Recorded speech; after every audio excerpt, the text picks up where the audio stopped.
Salam, bugünkü mövzumuz sizinlə zərflik mövzusudur.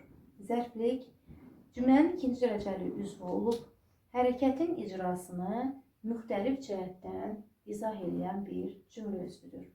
Zərfliyin 6 növü var. Tərz hərəkət zərfliyi, zaman zərfliyi, yer zərfliyi, miqdar zərfliyi, səbəb zərfliyi və məqsəd zərfliyi. Keçəcəyimiz birinci mövzu sizinlə tərz hərəkət zərfliyidir. Tərz hərəkət zərfliyi hərəkətin tərzini bildirir. Necə, nə cür, nə tərzdə və nə vəziyyətdə suallarından birinə cavab verir. Demək, tərz hərəkət zərfi necə, nə cür, nə tərzdə, hansı vəziyyətdə suallarından birinə cavab verir. Tərz hərəkət zərflikləri cümlədə nələrlə ifadə oluna bilər? Gəlin onlara bir nəzər salaq. Tərz hərəkət zərfliyi cümlədə tərzi hərəkət zərfi ilə ifadə oluna bilər. Məsələn, deyək ki, sürətli gedir. Maşın sürətlə gedir. Necə gedir? Sürətlə gedir. Tərz hərəkət zərfliyidir və cümlədə tərz hərəkət zərfi ilə ifadə olundu. Tərz hərəkət zərfliyi cümlədə feili bağlama ilə ifadə oluna bilir. Məsələn, feili bağlama ilə ifadə oluna bilər. Qaça-qaça gəldi. Məsələn, qaça-qaça gəldi. Necə gəldi? Hansı tərzdə gəldi? Qaça-qaça gəldi. Tərz hərəkət zərfliyi cümlədə qoşmalı sözlərlə ifadə oluna bilər. Yazaq buradan. Qoşmalı sözlərlə ifadə oluna bilər. Məsələn, deyək ki, səni oğlum kimi sevirəm. Oğlum kimi sevirəm. Necə sevirəm səni? Oğlum kimi sevirəm. Tərz hərəkət zərfliyi cümlədə söz birləşməsi ilə ifadə oluna bilər. Söz birləşməsi ilə ifadə oluna bilər. O bizə başında papaq gəlmişdi. Başında papaq gəlmişdi. Necə gəlmişdi bizə? Başında papaq qeyd-təyinli ism birləşmə ilə ifadə olundu. Bundan başqa bəzən tərz hərəkət zərflikləri ismi xəbərlə bağlı ola bilər. Düzdür, bizim yazdığımız cümlənin hamısında feili xəbərlə əlaqələnibdir. Amma bəzən tərz hərəkət zərfliyi ismi xəbərlə də əlaqələnə bilər. Məsələn, deyək ki, o xoşbəxt vəziyyətində də kədərli idi. O, məsələn, yazaq, o xoşbəxt vəziyyətdə də kədərli idi. Necə idi? Kədərli idi. Nə vəziyyətdə kədərli idi? Xoşbəxt vəziyyətdə. Bu tərz hərəkət zərfliyimiz oldu. Bir də bir şey qeyd edək ki, həm zərflik, yəni tərz hərəkət zərfliyi, həm də təyin olan sözlərimiz var. Orta olan sözlərimiz yaxşı, pis, iti, cəld, qoca.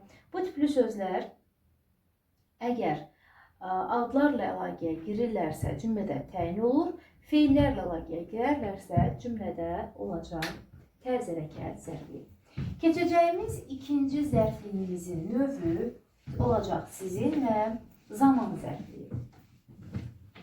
Növbəti zərfliyimiz sizinlə olacaq zaman zərfliyi. Zaman zərfliyi hərəkətin və yaxud da hadisənin nə zaman olduğunu bildirən zərflikdir. Zaman zərfliyi. Zaman zərflikləri haçan, nə vaxt, nə zaman, nə vaxtadək, nə vaxta kimi, nə vaxta qədər suallarından birinə cavab verə bilər. Gəlin zaman zərfliklərinin ifadə vasitəsinə baxaq. Zaman zərfliklərinin ifadə vasitəsi zaman zərfləri ilə ifadə oluna bilər. Məsələn, qardaşım dünən gəldi. Dünən gəldi. Nə etdi? Gəldi. ne zaman geldi? Dünən gəldi. Zaman zərfliyidir və ifadə olunub zaman zərfi ilə. Zaman zərfliyi ifadə oluna bilər. Zaman məzmunu bildirən isimlərlə. Zaman məzmunlu isimlərlə. Məsələn, deyək ki, tənəffüsdə məni çağır. Tənəffüsdə məni çağır. Ne? Çağır. Məni nə zaman çağır? Tənəffüsdə çağır. Zəngdə məni çağır. Məni nə zaman çağır? Zəngdə çağır və s. Zaman zərfliyi ifadə oluna bilər feili bağlamalarla. Feili bağlamalarla ifadə oluna bilər. Məsələn, deyək ki, mən gələndə sən getmişdin. Mən gələndə sən getmişdin. Sən nə zaman getmişdin? Mən gələndə getmişdim. İfadə oluna bilər qoşmalı feili sifətlə. Feili sifət üzərinə gəl, qoşma ilə ifadə oluna bilər. Məsələn, o oxuyan kimi getdi. O oxuyan kimi dərsə getdi. Dərsə getdi.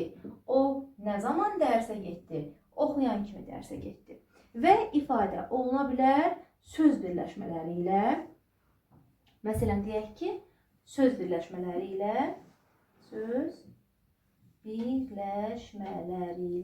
Burada söz birləşmələri deyəndə birinci növ nəzərdə tutula bilər, üçüncü növ nəzərdə tutula bilər, üçüncü növ nəzərdə tutula bilər. Yəni, əsas söz birləşmələri ilə. Məsələn, deyək ki, yay aylarında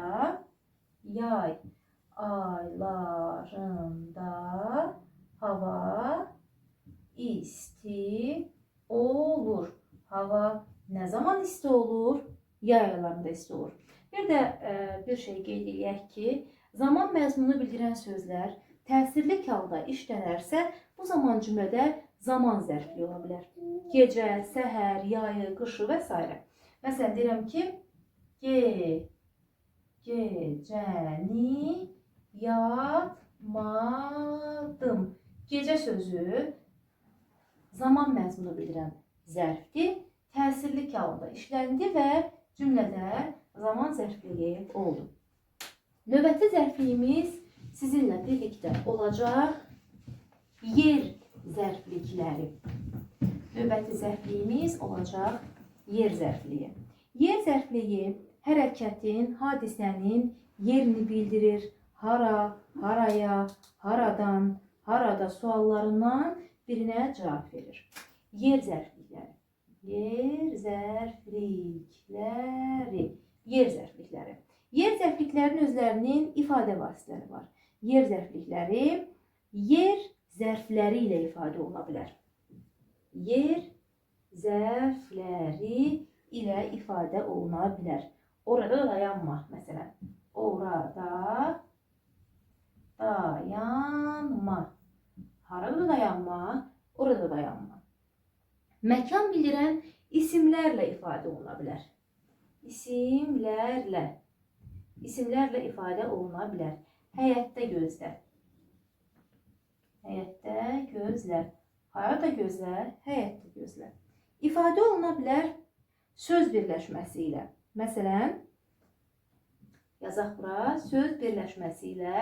Söz birləşmələri olanda həm ikinci, həm üçüncü növ təyinli söz birləşmələri də daxildir bunların içərisinə. Məsələn, deyirəm ki, məktəbin həyətində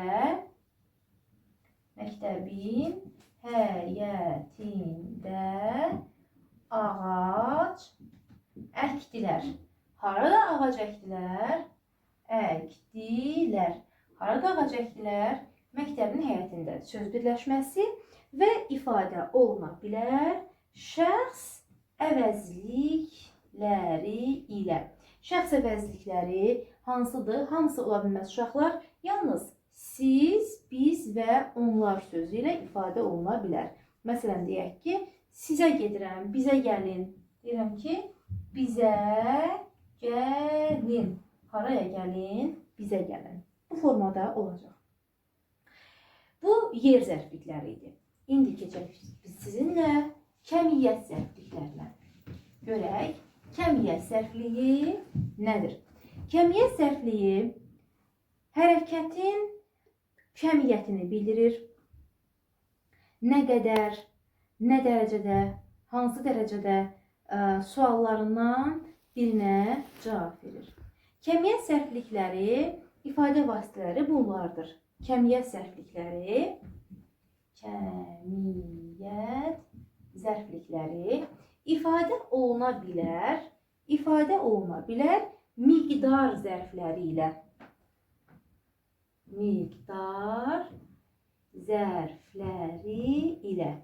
Məsələn, deyək ki, o çox danışdı. Nə qədər danışdı? Çox danışdı. İfadə oluna bilər feili bağlama ilə. İfadə oluna bilər. O doyunca yedi. Məsələn, deyək ki, doyunca yedi və yaxud da deyək ki, qarnı cırılınca yedi. Yenə eyni formada feili bağlama olacaq.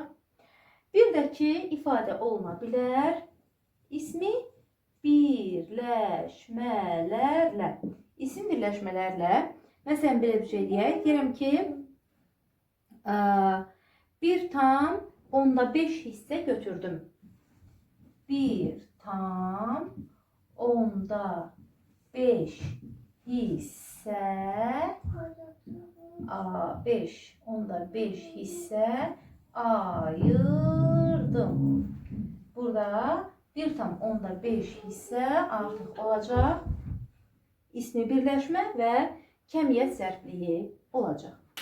Növbəti zərfliyimiz sizinlə olacaq səbəb zərflikləri.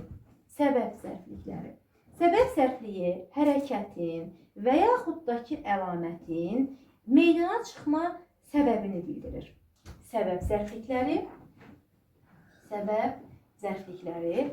demək ki, hərəkətin meydana çıxma səbəbini bildirir. Niyə, nə üçün, nə səbəbə, nəyə görə, nədən ötürü suallarından birinə cavab verir. Səbəb zərflikləri nəylərlə ifadə oluna bilər? Səbəb zərflikləri ifadə oluna bilər feili sifət və yaxud da ki, feili sifət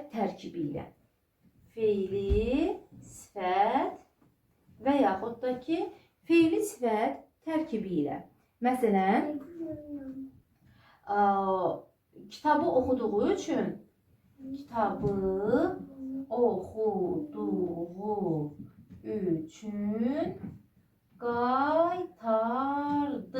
qaytardı. Nə səbəbə kitabı qaytarıb? Oxuduğu üçün qaytardı. Demək, kitabı oxuduğu üçün qaytardı. Doğrusu belə olmalıdır. Kitabı oxuduğu üçün qaytardı.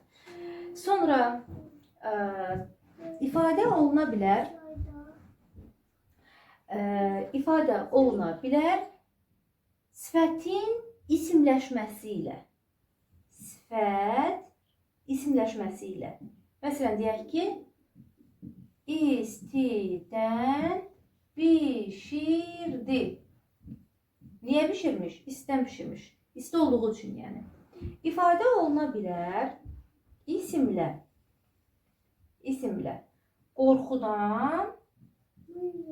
Qorxudan qışqırdı. Niyə qışqırıb? Nə səbəbə qışqırıb? Qorxudan qışqırıbdır. İfadə oluna bilər, başqa nə ilə ifadə oluna bilər? Bir də ifadə oluna bilər söz birləşməsi ilə. Məsələn, deyək ki, o pul həvəsindən cinayət işlətdi. Söz birləşməsi ilə. Pul həvəsindən cinayət işlətdi. O niyə cinayət işlədibdir? Pul həvəsindən cinayət işlədibdir. Məsdərlə də ifadə oluna bilər. Danışmaqdan yoruldu. Qışqırmaqdan yoruldu. Danışmaqdan yoruldu. Niyə yorulub? Danışmaqdan yorulub. Bu uşaqlar olacaq bizimlə səbəb zərfliyimiz. Bunu da keçdik və bir də qaldı bizim keçəcəyimiz məqsəd zərfliyi. Məqsəd zərfliyi də səbəb zərfliyi ilə ortaq sualları var. Hər ikisi məqsəd zərfliyi. Hər ikisi niyə, nə üçün sualına cavab verir. Amma məqsəd zərfliyi nə məqsədlə sualına cavab verəcək, səbəb zərfliyi ilə isə nə məqsədlə sualına cavab verməyəcək. Məqsəd zərflikləri adətən ifadə olunur məsdər, üzərinə gəl, qoşma ilə.